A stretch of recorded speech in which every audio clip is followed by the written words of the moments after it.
ya se alejan buscando otras tierras, ¿no? Pero en este caso muy singular de Estados Unidos en pleno verano, que las aves emigren no tendría sentido. Ellas lo hicieron con el fin de que, bueno, ya mm, predecían de que iba a pasar algo raro en la naturaleza. En este caso nos referimos a esas tormentas, ¿no? Ciclones, que hay bastantes en Estados Unidos y en una determinada época del año, la cual pues produce terribles desastres, ¿no? Por lo tanto, los animales ya predicen, lo cual el hombre no está capacitado para ello. Nosotros, si por ahí mañana puede ocurrir un terremoto en Bolivia, no sabríamos, pero los animales ya se dan cuenta de ello y antes de ello escapan, huyen. Eso siempre hacían los perros, inclusive cuando hay un terremoto, se dicen los perros vagabundos, escuchan el olor de la tierra que va a ser un terremoto y ya salen huyendo, aullando, ¿no? Horas antes o menos antes que pase.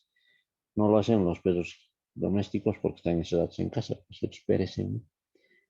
Y esto mismo me recuerda, pues, un amigo que era también profesor en el área rural, el cual podía predecir, de acuerdo al canto de los pájaros, decía al amanecer, si ese día le iba a ir mal o bien en el trabajo. Bueno, ya se ve que depende bastante de la naturaleza. Bien, entonces ya entrando en materia y complementando al tema de la anterior semana, el cual era la filosofía occidental, hoy complementamos con lo que es la filosofía árabe. ¿Qué es la filosofía? De pronto, no hemos dicho que simplemente la filosofía griega clásica es la única, existen varios tipos de filosofías y entre ellas está la árabe. Y ahí pues su creador fue Mahoma, el profeta Mahoma, el cual pues hubiese recibido, ¿no?, los escritos al tener el contacto con los ángeles, ¿no?, caídos del cielo, vienen allá su Dios Alá. Y bueno, si bien es cierto, la religión musulmana vendría a ser también derivada de los judíos, pero tiene su propia particularidad, ¿no? Y digamos, Mahoma es considerado como el gran, pues, como el Jesucristo, ¿no?, de los islamitas, ¿no? No te olvides que el Islam es la primera religión del mundo, ¿no? Mucho más grande que el cristianismo, que estamos en el tercer lugar, ¿no? El budismo sería el segundo y el islamismo el tercero, ¿no? Al igual que los cristianos tienen su libro sagrado, ¿no?, el Corán, ¿no? Y nos dan pues preceptos filosóficos para que nosotros podamos vivir, más allá de que seamos de tendencia o no islamita, eso es, digamos, secundario. Lo que hay que rescatar son pues los pensamientos, ¿no?, la esencia filosófica que ésta nos transmitió. Entre una de ellas, Mahoma enseñaba y hacía referencia a la libertad. Cada uno tiene su libre albedrío y es dueño de sus acciones. O sea, tú eres libre, ¿no?, desde que naces hasta que mueres. Y todo lo que te pasa, pues tú nomás eres el culpable, para bien o para mal. Eres dueño de tus actos, de tus acciones. Esa es la verdadera libertad. Eso no quiere decir que toda la vida vamos a depender de nuestros papás. Ustedes ya van a ser bachilleres, siguiente año ya estudiarán una carrera. Bueno, lastimosamente hay algunos que estudian también derecho al matrimonio, y bueno, pues chao su libertad. Cada uno es libre, pero inclusive hasta para la pareja, para decidir con quién quieres o no quieres estar. Nadie te va a obligar que hagas o no hagas. Nadie te obliga que aceptes o no a otra persona. Nadie te obliga a que estudies o no una carrera. Tú decides lo que vas a hacer. Y de acuerdo a lo que tú decidas, sabes qué también te va a ocurrir mañana pasado.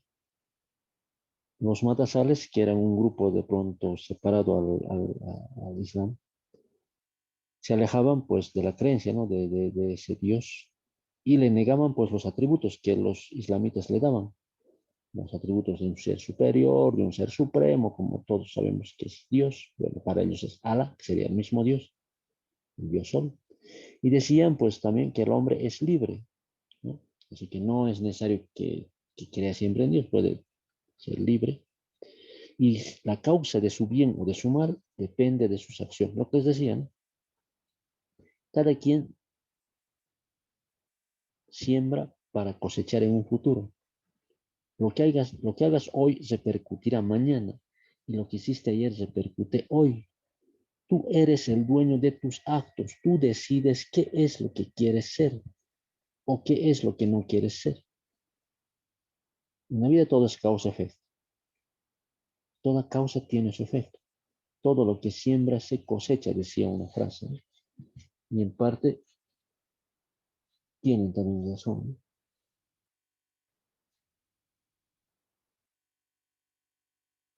Por lo tanto, pues, el hombre es dueño de su destino.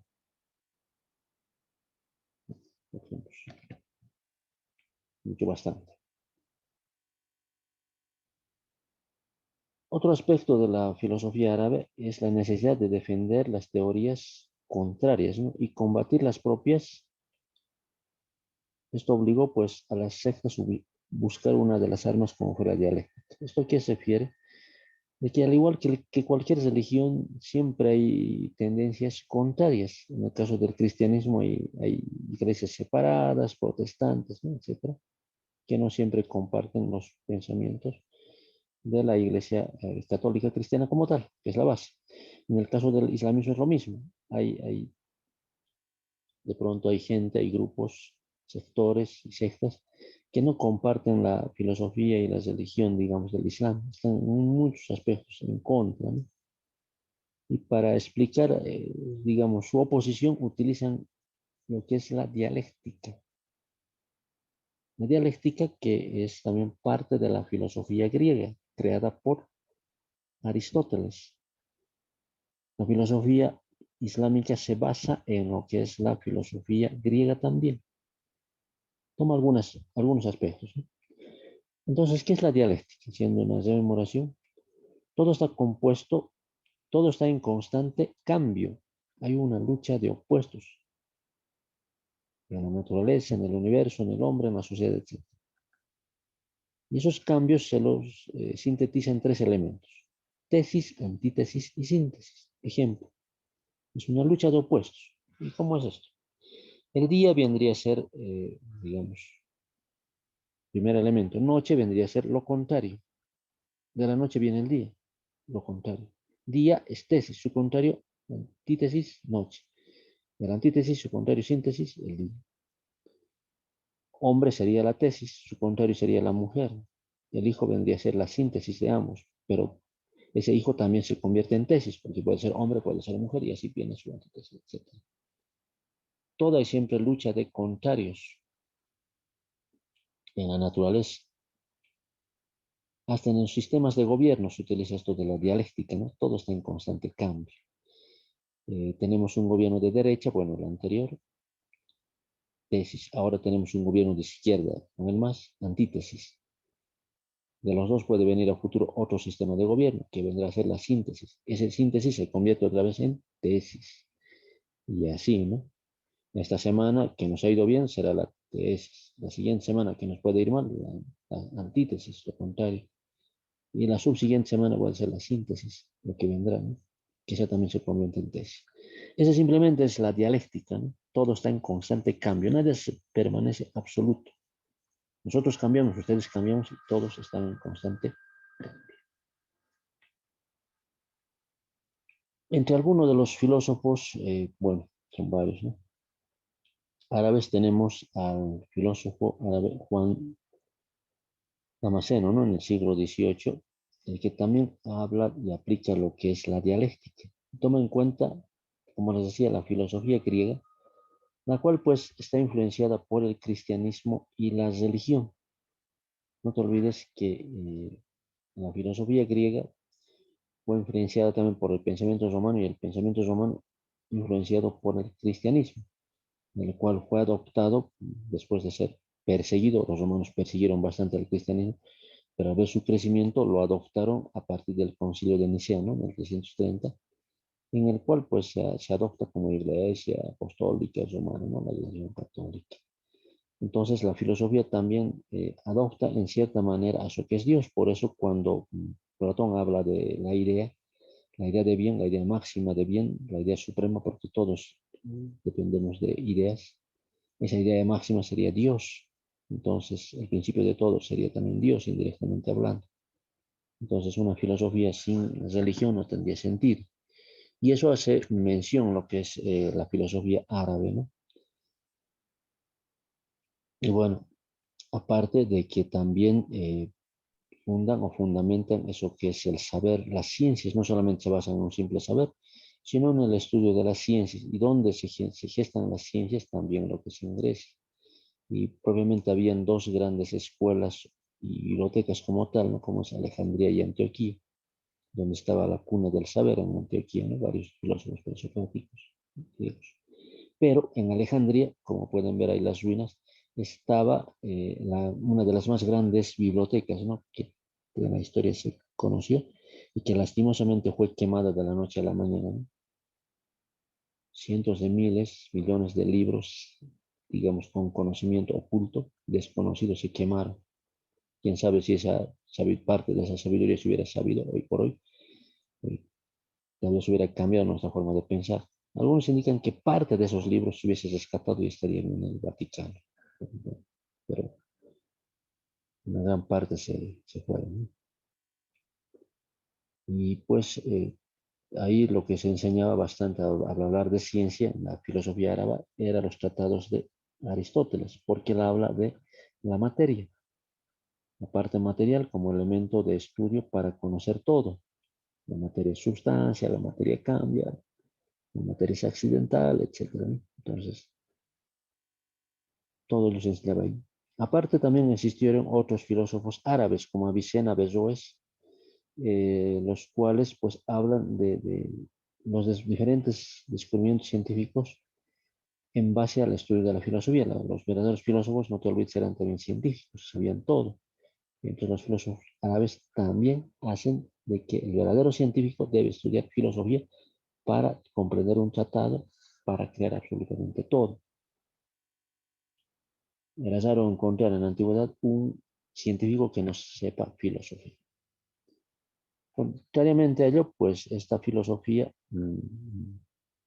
más bien la filosofía de Occidente, que es la que nace de pronto en Grecia, se expande en toda Europa, ¿no? Y en América, por eso comprende todo ese sistema de teorías de filosofía o de la filosofía que se desarrolló allá en Europa, ¿no? Y que luego de la Edad Media ingresa a América mediante las conquistas, ¿no? De parte de los españoles, aparte de América del Sur y Central, los ingleses en la parte de Norteamérica y bueno, los franceses con las Guayanas y algunas islas, ¿no? Quienes de pronto fueron los que colonizaron a América y trajeron pues el pensamiento, la religión, la filosofía, para que se vaya expandiendo, ¿no? Este sistema filosófico a todo el mundo. En este caso, pues, a lo que es América en especial, en nuestro país, y por eso pues hasta hoy los seguimos estudiando a los filósofos griegos, filósofos europeos. La filosofía griega, no te olvides que está dividida en partes, ¿no? Un periodo cosmológico donde los filósofos presocráticos identificaban como el primer elemento que dio origen a todo el universo. Ahí tenemos a Tales de Mileto, que dijo el agua, Anaxímenes, Pitágoras, Heráclito, los que hablan del fuego, hablan de los números, hablan del átomo, hablan del apeirón. En todo caso, los presocráticos podemos subdividirlos como los filósofos monistas o el monismo, filósofos físicos, ahí nacen los primeros físicos, si se quiere entender así, los cuales hablan de un primer elemento que habría dotado de movimiento a todas las cosas. O filósofos metafísicos como Parménides que hablan de un elemento que está más allá de lo que vemos que hubiera dado origen a todo. O filósofos dualistas como Pitágoras que hablan de dos elementos contrarios en la naturaleza. O pluralistas, ¿no? Como Empédocles, Anaxágoras, Demócrito, que hablan de diferentes elementos que han creado el universo. Bueno, cada uno daba su interpretación, ¿no? Posteriormente, ya a partir del siglo IV a.C. viene pues la parte sistemática, ¿no? Con Platón, Aristóteles, ¿no? Eh, las cuales, digamos, sientan las bases de la filosofía, ¿no? Filosofía idealista, filosofía materialista. Incluso ellos dan las bases de lo que es la política. Por eso dicen que el mundo del hombre ya no es el cosmos, sino la ciudad. La ciudad es un cosmos en miniatura. El macrocosmos, habíamos dicho, es el universo. El microcosmos viene de ser la Tierra. El macrocosmos es la Tierra, el microcosmos el hombre. Todo lo que le pasa al universo le pasa a la Tierra. Todo lo que le pasa a la Tierra le pasa al hombre. Nosotros somos un planeta en chiquitito. Antes de conocer el universo hay que conocernos a nosotros mismos. Y por eso, pues, al entender la política, es el arte de gobernar, pero antes de gobernar a los demás hay que gobernarnos a nosotros mismos. Nosotros somos como una ciudad donde debemos saber gobernar. Por eso esa comparación, ¿no? Y así, hay varios pensamientos que en su momento daron, como el mundo es considerado como un orden, una eternidad, la physis, que se entiende como el concepto de creación, ¿no? El tiempo está de materia cíclica, circular. Por eso de enero a diciembre, los años. Todo va cambiando día a noche, día a noche. El planeta Tierra da vueltas alrededor del Sol y está dando vueltas alrededor del Sol. Todo va dando vueltas. Por eso la vida nos da una segunda oportunidad y a veces cometemos los mismos errores que hemos cometido en el pasado. Bien, entonces era la parte de la historia de la filosofía griega. Ya luego del siglo III, siglo II a.C. viene lo que es la parte de la ciencia con Arquímedes, Eratóstenes, bueno, estos filósofos los cuales ya fueron creando la matemática, la física, la electricidad, etcétera, dieron las bases, ¿no? Y todo esto, pues también lo toman, como les digo, la filosofía árabe, ¿no? No te olvides que las características de la filosofía occidental como tal, son las ideas dominantes sobre la interpretación de la visión de la naturaleza de la sociedad. Lo que se busca, pues, que la filosofía dé una interpretación correcta a la naturaleza, a la sociedad. Desde el punto de vista filosófico, los filósofos materialistas dirán que la naturaleza es una evolución de la materia. En cambio, los filósofos idealistas dirán, no, esta ha sido creada por Dios y el hombre es un co-creador. Igualmente, a hablar de sociedad, ¿no? Hay diferentes tipos de sociedades y, inclusive desde el punto de vista filosófico, cada una de ellas tiene un pensamiento filosófico. La sociedad comunista, inclusive primitiva, era la que enseñaba inclusive Jesús, pero no tiene que ver nada con el comunismo actual, socialismo, que viven hacia la China, Rusia, Cuba y parte que hemos asimilado nosotros, Bolivia. Muy distinto, totalmente diferente, ¿no? Así podemos hablar de tipos de gobiernos dictatoriales, dependiendo del pensamiento que tengan filosófico, también los gobernantes de dominio, de que necesitamos disciplina. En cambio, la democracia sería lo contrario, indisciplina, donde todos pueden participar, pero atendiendo a la disciplina o atendiendo a la democracia, cada quien hace lo que quiere. Los diferentes tipos de gobierno están también supeditados al pensamiento filosófico. Y bueno, lo que se busca es siempre la superación de un problema, de un conflicto, ya sea de tipo científico, para entender la naturaleza, el universo, la sociedad del hombre, a partir de la filosofía, pensando nosotros.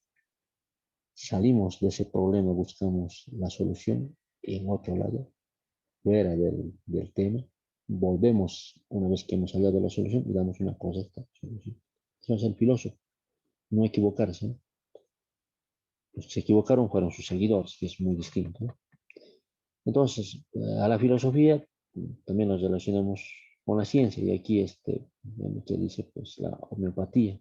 ¿Qué es la homeopatía? Es relacionada con las enfermedades del hombre.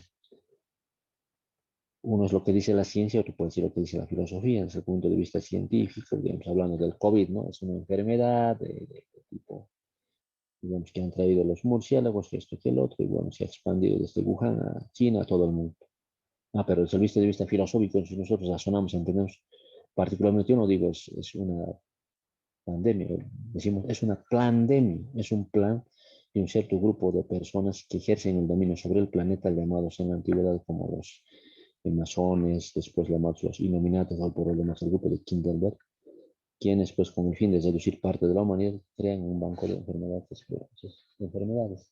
Y bueno, entonces no hay una verdad absoluta. La filosofía te da respuestas, depende de tú que investigues. Ahí hablamos de antivacunas, bueno, esto de las vacunas, cada quien es libre de vacunarse o no. Sabemos que la vacuna, si bien te cura de un mal, te enferma de otro. ¿No? No es que la vacuna propiamente te va a dar la cura. Si bien te da la cura de una cosa, pero te puede afectar a los riñones, te puede afectar en lo que es la gastritis, etcétera, ¿no? Entonces, hay que pensarlo dos veces. Y esto está en contrario con lo que dice la medicina ancestral. Hoy por hoy, pues la filosofía andina, filosofía maya, paraguaya, sumeria, etcétera, hablaba de ellos, para ellos no hay vacunas, no hay enfermedad. Y nosotros debemos aprender a curarnos o vivir una vida sana para no tener ningún tipo de enfermedad. Y si tenemos alguna dolencia, aprender a curarnos a partir de todo lo que nos da la naturaleza. Ellos dirán, pues, de que cierto equilibrio de tu cuerpo es cuando tú ingieres algún alimento o tienes algún problema, y para recuperar ese equilibrio, pues necesitas la ingesta de un determinado tipo de medicamento natural, ¿no? Que está en la naturaleza, ¿no? Algún alimento. Hacemos lo contrario y bueno, nos viene la enfermedad. Los fake news, ustedes saben que mucho de la información que hoy por hoy en las redes sociales nos dan es un 90% falso.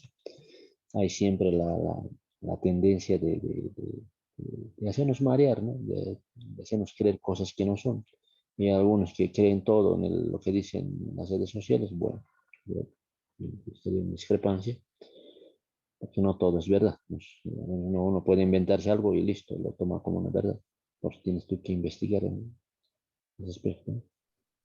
Inclusive, como se llama, hay teorías conspirativas de que indican de que esto de las redes sociales, el internet, la tecnología, la televisión, etcétera, es con el fin de distraer a la humanidad. Mientras hay otras cosas que están pasando alrededor del mundo, la idea es mantenernos entretenidos, absorbidos, atontados, idiotizados o adormecidos o hipnotizados con noticias. Por eso mucha gente no quiere salir ni de su casa, ¿no? Hablar de pseudoterapias, en todo caso estamos hablando de otro tipo de curaciones que son distintas, respetos a la medicina, pero también podemos fijar otro tipo de alternativas para curarnos de todo. Lo que se busca hoy en día pues es generar paranoia, miedo en la gente, ¿no? Psicosis, que vos te enfermas mentalmente y después físicamente. La enfermedad primero es en tu cabeza, luego en tu cuerpo. Todo lo que te pasa. Primeramente hay que vacunar y curar nuestra cabeza y nuestra mente para no enfermar. Bien, entonces ya llegando a la parte final y como saben recién posiblemente esto, ¿no? Y aún todavía está en todavía algunos detalles de nuestra plataforma. El, y mientras esta no esté en funcionamiento, damos aún todavía la tarea por el formulario de Google. Y aún ahora hemos terminado el tema uno, pueden ya hasta el siguiente jueves de la siguiente semana enviarlo por el WhatsApp, ya sea sus carátulas, el tema resumido. Y estas tres preguntas lo van a hacer hoy, ¿no? En los siguientes minutos por el enlace de formularios. Una en que se basa la filosofía árabe. Hemos hablado bastante de aquello. ¿Cuál es la importancia de la filosofía occidental? También hemos hecho mención. ¿Y de qué manera sirve a la sociedad estas dos filosofías? A ver, la filosofía árabe y la filosofía occidental. Y termino con esto indicando de que, como ven, aquí está una fotografía del famoso Dubái. Los árabes que se jactan de ser los países multimillonarios. Ustedes saben que Dubái hace unos 20, 30 años no había. ¿Dónde se lo construye? En un desierto. Y por eso allá las temperaturas alcanzan tranquilamente los 40, 50 grados, ¿no? De temperatura. Donde mínimamente creo que para ir a hospedarse el hotel más barato es $1000 la noche, ¿no? Y toda la gente, el auto más sencillo que manejan es Lamborghini. Los Lamborghini están entre 100 o 200 mil dólares en su costo, ¿no? Realmente ahí sí que tienen un gran poderío y que gracias a su desarrollo, gracias a su ciencia y a su avance y a ser una potencia, especialmente en el aspecto de yacimientos de oro, etcétera, es que han crecido bastante, ¿no? Los islamitas. Claro que allá también hay una sociedad, no te olvides, machista, donde el hombre somete a la mujer y el uso del barbijo, por eso, si bien las mujeres allá no utilizan barbijo, pero se tapan la cara y eso simboliza sumisión, esclavitud de la mujer ante el varón. Y eso es lo que nos simboliza también el uso del barbijo, ¿no? Esclavitud, someternos. Un pueblo enfermo es fácil de ser dominado. Bien, a ver, sí, sí, vamos a abrir sus cámaras para poderles ver si están ahí, no están ahí. Vamos a hacer la captura de pantalla para la asistencia. Muy bien, los que estamos 22 personas. No creo que sean 22, creo que son 25, ¿no? No estoy tan seguro quiénes faltarán, ¿no? Pero sé que algunos faltan. Muy bien, por lo menos para verlos, ya que a veces no participan todos, ¿no? O tal vez no quieren participar, desconozco, ¿no? Aunque nos equivoquemos, hay que tratar de participar. Bien. A ver. Un segundo. Muy bien. Ya los 22 que se han conectado. Veremos quiénes han faltado. Si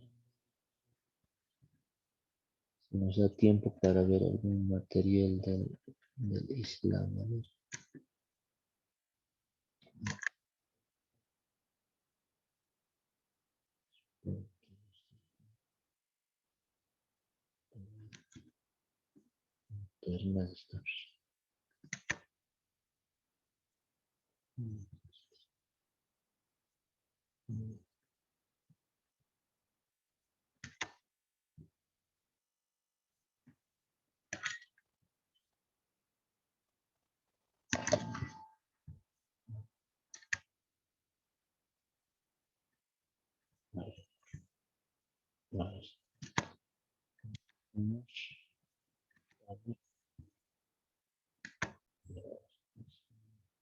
Árabe y hablábamos de Avicena.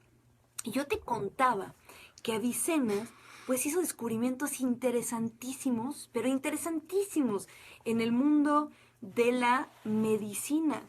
Fíjate que gracias a él, por ejemplo, existe la oftalmología, ¿no? Todo el estudio de los ojos. Él fue el primerito en describir el ojo humano. Y todo lo que pues se sabe del ojo humano, bueno, lo primero que se sabe fue gracias a él. Pero no nos conformemos con el ojo. También él hizo los principios de la ginecología, por ejemplo, y de la obstetricia. Él describió la parálisis facial por primera vez. También él describió por primera vez los síntomas del diabético, que por cierto era bien interesante. O sea, ¿cómo se sabía que alguien era diabético? Eh, pues mucho era por la orina.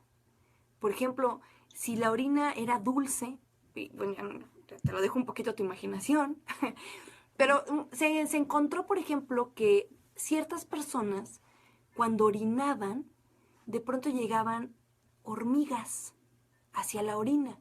Y entonces la orina era dulce y de ahí se descubrió la diabetes. Fíjate qué interesante.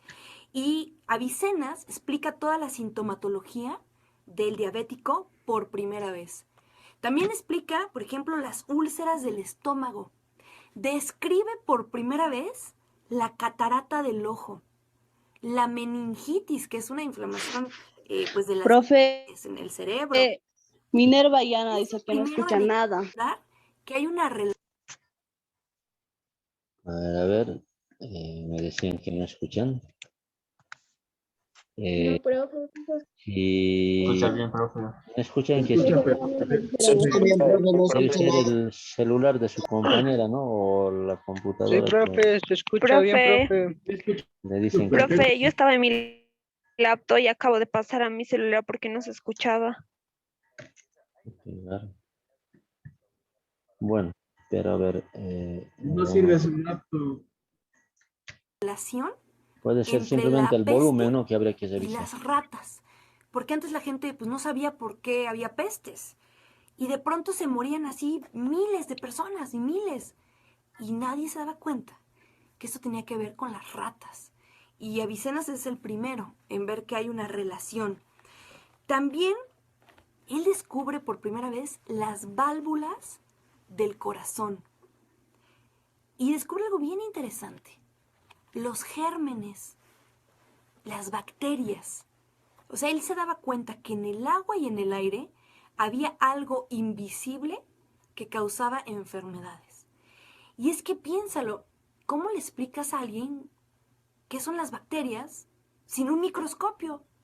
Yo el otro día estaba platicando con la hijita de una amiga mía, tiene como 2 años, y le traté de explicar que no podía compartir su paleta con todo el mundo porque tenía bacterias. Pero fue muy difícil explicarle que había bichitos, ¿no? que no se podían ver en su paleta. Y bueno, esto lo descubre Avicennas sin microscopio, lo cual es un descubrimiento muy interesante. Es sin duda el inventor de la traqueotomía. Si no fuera por él, bueno, pues la traqueotomía ha salvado a millones de personas. Él la inventó por primera vez. Y también él descubrió algo muy importante, la importancia de prevenir